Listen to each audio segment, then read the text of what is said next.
শুধুমাত্র এই দোয়াটি একবার পড়েন, আল্লাহ তাআলা আপনার 90 বছরের গুনাহ মাফ করে দেবেন ইনশাআল্লাহ। আপনার 90 বছরের গুনাহ মাফ হয়ে যাবে শুধুমাত্র এই দোয়াটি যদি একবার পড়তে পারেন। আপনার ভাগ্য খুলে যাবে, রিজিকে বরকত আসবে, মনের ন্যাক আশা পূরণ হবে, আল্লাহ আপনার সব দোয়া কবুল করে দিবেন। সুবহানাল্লাহি ওয়া বিহামদি। এত ফজিলত, এই দোয়াটা আপনারা শেয়ার করে দিবেন। এই যুবকেরা, আমল না করেও সওয়াব পাবা। তোমার একটি শেয়ারে, একটা বাটনে প্রেস করে তুমি সওয়াব পেয়ে যাবা। কারণ তুমি আমল না করো, অন্য কেউ যদি তোমার শেয়ারের বদৌলতে আমল করে, সওয়াব তুমি পেয়ে যাবা। নবীজির হাদিস।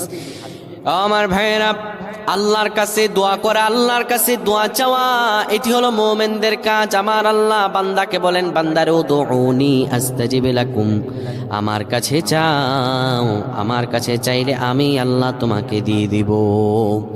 কেউ যদি একবারে দোয়াটি পড়তে পারে, দোয়াটি হলো রব্বি ইন্নী যালামতু নাফসি ফাগফিরলি। কেউ যদি এই দোয়াটা একবার পড়তে পারে, আমার আল্লাহ তাআলা তার